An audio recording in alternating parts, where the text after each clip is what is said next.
Minnesotans meet the moment once again. Thousands of Minnesotans demonstrated last night peacefully. They shared a message about the reckless ICE mobilization is not keeping us safe and led to the tragedy that the world witnessed once again. To Minnesota, I say thank you. There's strength in numbers, there's power in peace, and what we saw was a beautiful vigil to a life that we're starting to learn more about. And I will let those that want to push out false narratives, to slander or defame Renee Good, Minnesotans will tell her life story. Minnesotans will be there to defend her honor and see this as a human being, not a moment in time or the callous casualness that I've watched some people on TV gloss over what they saw. We've also spent a lot of time talking last 24 hours about accountability. That means no function of government operates with impunity. It means when someone's in a position of authority and they commit any act that impacts our people, there has to be another place to turn to get justice. Checks and balances. Basic idea, the center of the formation of our country.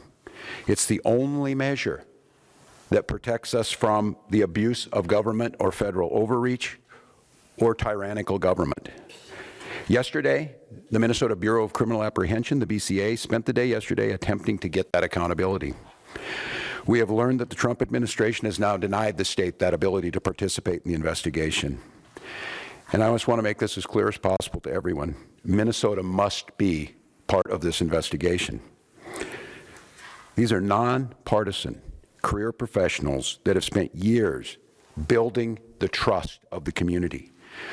There's a BCA Force Investigations Unit that was created by the legislature, by the people of Minnesota, to provide an independent, consistent, and trusted mechanism for investigating the use of force incidents involving law enforcement officers. Minnesota has seen our share of these. And what you've seen is, and I have witnessed it during my time, that these professionals have risen to the moment. They are trusted by people. People who are not by inclination trusting of law enforcement or government have come to see the professionals at the BCA as true arbitrators that can get them justice. The unit is the result of years of scrutiny, public engagement, and bipartisan legislative action. Minnesotans have made it clear time and again they expect transparency through this process where a police officer uses deadly force. The BCA Commissioner, Superintendent Evans, have earned that trust by delivering on that expectation. I think it's clear to everyone as they saw this that it feels now that Minnesota has been taken out of the investigation. It feels very, very difficult that we will get a fair outcome. And I say that only because people in positions of power have already passed judgment, from the president to the vice president to Kristi Noem, have stood and told you things that are verifiably false, verifiably inaccurate. They have determined the character of a 37-year-old mom that they didn't even know, don't know. They've determined that the actions are done. I don't know.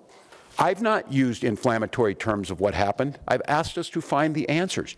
The only way we find the answers is a thorough investigation by nonpartisan professionals. We've delivered that. We've been able to do it. We've earned the trust. And when I say that, the trust of BCA, and I tell Minnesotans the trust of law enforcement here.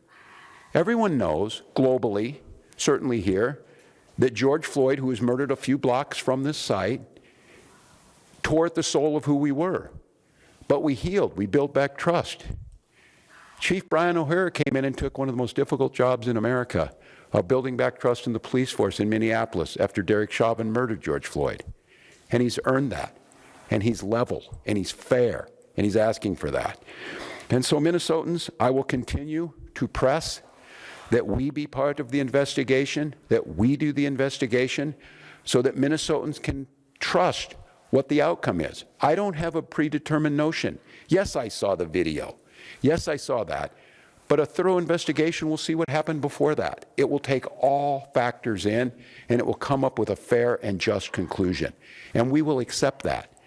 Very, very difficult for Minnesotans to think in any way this is going to be fair when Kristi Noem was judge, jury, and basically executioner yesterday. That's very, very difficult to think that they were going to be fair. With that being said, Minnesotans, we've risen to the occasion so far, but it's going to get challenging. It's going to be challenging because I feel your anger. The human desire to lash out in this moment is very real. I can tell you that that is the wish of many people, that they fulfill the wish they want to see us turn on one another, turn towards violence rather than peaceful reconciliation, rather than peaceful civil disobedience. And we have to do our best to not play into that. I say this too when I saw yesterday some of the anger, whether it's Minneapolis Police, Minnesota State Patrol, Hennepin County Sheriff's Office, Minnesota National Guard. They are there to protect and serve, as it said. They are there to protect Minnesotans. Throwing your anger at them only inflames this situation. And I know some of you were up at the Whipple building this morning, and to the press who are here, I saw some of this myself. Thank you. Continue to have access to every single space. Continue to cover this story. Continue to show the world what's out there. I will say it where our president won't. The press are the defenders of our democracy. You need to be there. But I also tell folks, protect our Minnesotans who are out there and don't turn the anger to them. This is a brazen use of force. They want us to bend the knee. They want us to capitulate. The way we give them what they want is allow them to use this as an excuse to put more troops on the ground. Use them as an excuse to show that these are violent protests. And I also witnessed what I think is going to be a pattern over the next few days and the coming hours, is I saw an individual show up there with the intent to antagonize folks who were peacefully protesting, with a bullhorn to scream at them. And again, the desire to move on that individual is exactly what they want, because our respect for the First Amendment means we will expect and respect all opinions. If this individual is there expressing support for ICE, that's their constitutional right to do so, and they need to be protected. Don't allow that to be a catalyst to create violence. We believe in states' rights. We believe the federal government needs to stay out of this. We believe that the situation has gotten worse and less safe because of their presence. And I will just say there were two incidents yesterday I saw after this that just tore at my soul. I saw an individual at the scene identify themselves as medical personnel, a physician, and asked to provide aid, and an ICE agent said, "I do not care." That lack of humanity was chilling to me. And after this incident happened, and after the tensions rose, ICE agents entered a Minnesota school, causing disruptions at that school. I can't say this strongly enough as governor, as a parent, as a teacher. To our elected representatives, Democrats and Republicans, I beg you, I implore you to tell them to stay out of our schools. This tragedy will be magnified 100-fold if this fight moves into the hallways of our public schools amongst our youth. And they're watching us. They're watching us now, how we respond. So I've got a few simple asks. Let us, the professionals, handle this on Minnesota soil, this investigation. De-escalate this situation by removing yourselves from this situation with these 2,000 agents that were put here. And above all else, stay out of our schools. I'd like to ask you to care, but that might be a step too far for some people. But I know Minnesotans care. So we'll protest peacefully. We will win in courts. We will certainly win in the defense of our democracy, because the American people see what's happening here. But the way that we don't win and the way that we lose, if this turns towards violence and allows them to escalate. It cannot happen. So I ask the grass top leaders out there, the faith leaders, the folks who are on the streets, and in many times the true leaders are not the elected officials. They're the folks on the ground. I beg you, implore you, follow those words of the leaders we've had. I had the privilege of serving with John Lewis, and John talked about good trouble. I'm not telling you not to find good trouble, but I asked John many times, I said, John, I don't know if I'd have your self-restraint.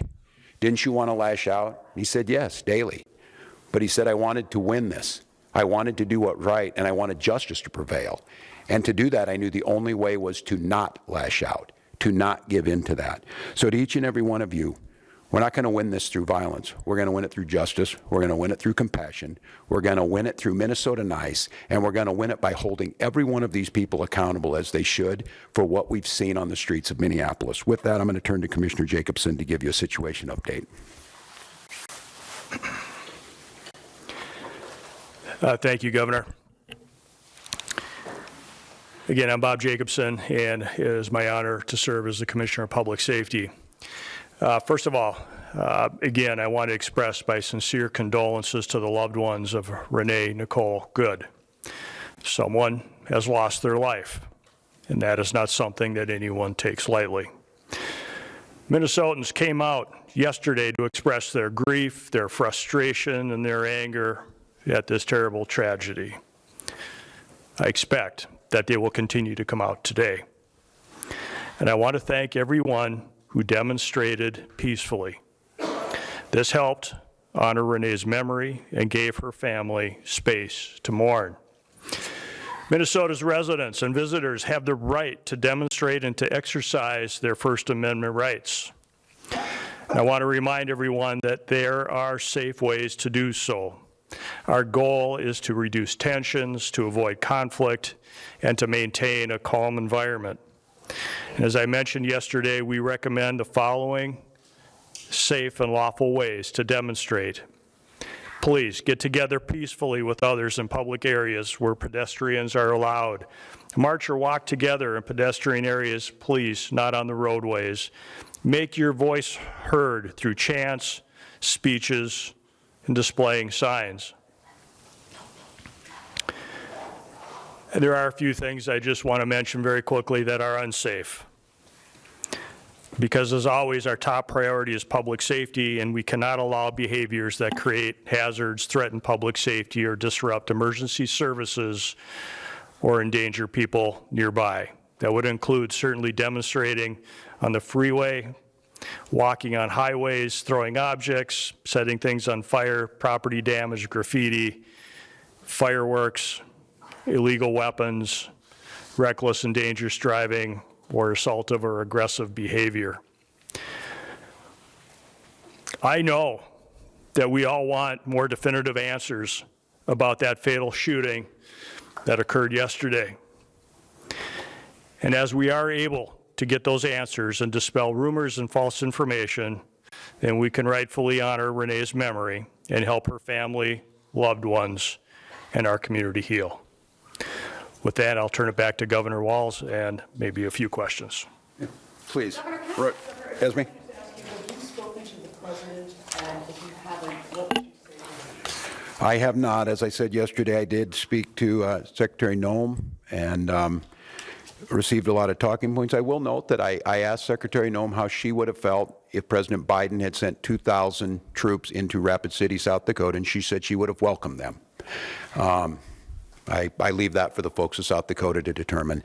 I've not spoken to the president. I would ask him, first of all, the goal here is to make America safe, is what he said. There is no verifiable evidence that any of this is making America safer. I would ask him to de-escalate in the moment, to allow Minnesotans to back up and grieve, to allow this investigation to be played out by the rule of law. I said it again, I have not passed any judgment on this. And to please, whatever it is, leave Minnesota alone. Earlier this week, I don't know if it was if something he wanted to have already made it clear. I'm exiting the stage here in a year. But I told him I have a year to continue to do what I love dearly and what I believe I've been good at, making Minnesota a better place to live. The number of calls we got today of parents asking if they should send their kids to school or not. Minneapolis had to make what I believe was the absolute correct decision to cancel school. We have students out of learning today. I would just ask him, I'm not talking anything about border security. I'm not talking anything about what he needs to do on that. None of this is accomplishing either his mission or making us any safer. So just give us a pause. Let us breathe. Look, we're exhausted. We're exhausted as Minnesotans. We're exhausted as Americans. And this relentless assault on Minnesota, for whatever reason, is just cruel now. It has reached cruelness. So please, just give us a break. And if it's me, you're already getting what you want. But leave my people alone. Leave our state alone. And look again and see what's happening. It's not me saying it. You're hearing it from many, many others. So that's what I would say. Governor Walz and Commissioner Jacobson, is there anything stopping state and local law enforcement from conducting an independent investigation into this, even if the federal government does not want to have you have a joint investigation? So, great question. We have asked for cooperation from the federal government. We were invited in to do a joint investigation on this initially. We continue to work with the federal government all the time on joint investigations. This is not something new, whether it be with the FBI or other federal law enforcement agencies, so we are accustomed to doing joint investigations. As the governor has mentioned, our force investigative unit within the BCA has a stellar reputation for doing quality investigations, for finding the answers to the questions that people have. There are so many questions out there that I know the public has from watching what's been shown on social media and regular media. And the goal for me would be to provide an investigation, preferably in tandem with the Federal Bureau of Investigation, because we work with them all the time, and they are they do have all the evidence in the original investigative notes and reports. We have none of that. They have shared none of that with us. We would welcome the opportunity to jump back in, to do that investigation, use our high-quality investigators from the BCA to be able to do that with them, to find the answers that the public deserves. Without any of that information or without any of that assistance from the FBI or the federal government, we would be at a loss to be able to initiate and conduct a thorough investigation. For us to be able to do that, it would be extremely difficult, if not impossible, without cooperation from the federal government. How difficult would it be to file state charges without the cooperation of the FBI? To be able to file state charges, we would need, again, a full investigation, which would include the opportunity to have been at the crime scene, to have had the opportunity to take a look at all the video and evidence that the FBI would have in their possession. I don't make any prejudgments about what happened yesterday. We can all see what we want to see on the videos and what we have seen in the media. That doesn't mean that none of us, I will not, as a public safety professional, jump to any conclusions as to who is at fault in this. What I will say, though, is that unless we do that thorough investigation, unless we have access to all of that evidence, unless we have access to the agents that were involved in that, to any witnesses, without any of that, we would not be able to put together a quality investigation for any prosecutor to be able to make a determination as to whether or not someone should be charged with a crime. I'm going to note on this, too, that no one less than Tom Holman yesterday said it would be unprofessional to pass judgment ahead of time. Now, the disconnect between what Tom Holman said and Kristi Noem said needs to be rectified by the federal government. I will note, too, this is a question I asked, not being an attorney of my team, and it will go to the family, that there will certainly be civil cases filed on this, and those will be filed in Minnesota court and be held in court. Corn? What is standard operating procedure when a federal agent of any kind in Minnesota shot and killed somebody, a civilian? Are you usually involved? Is there usually a joint investigation?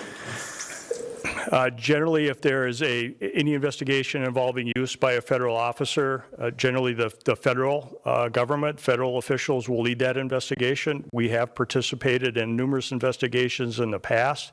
It is very infrequent where there's a use of force by law enforcement officer, federal law enforcement officer, but we have worked jointly and shared information in previous investigations. I'd like to say, I'm gonna add on this. I'm gonna say, if you truly wanted to de-escalate this situation,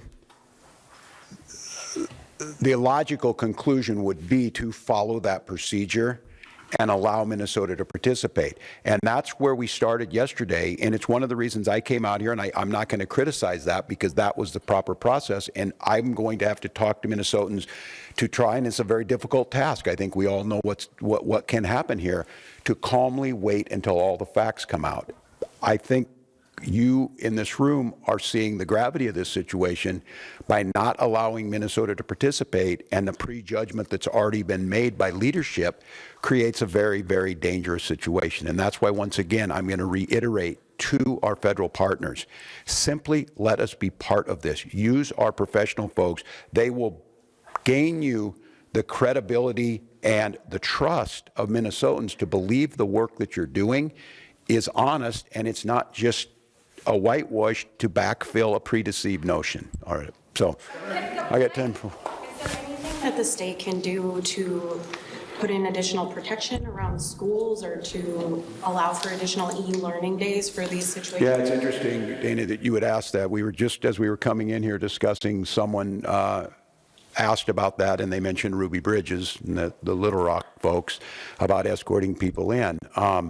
We have not determined that yet, but it is a situation that we're going to have to explore. As I said, again, the thing that cut me deeply was watching what happened in our schools and the chaos. And I was on with Commissioner Jett this morning as he's talking to folks from St. Cloud to Duluth about what they think about today. Should we be in classes today and tomorrow in those schools, or does it pose a potential risk? And so we're trying to figure that out. I think many of the things and the lessons we learned during COVID is local communities and local schools being able to make some of these decisions in the long run probably gets us better outcomes, but we are deeply concerned with that. I'm going to come back as soon as we get any more information from all of you. We'll be in front of you again. I will reiterate, and many of you know my wife, Gwen, the First Lady, is an English and literature teacher, and we were talking about some of this, and she got asked the question, and it was when will all of this end?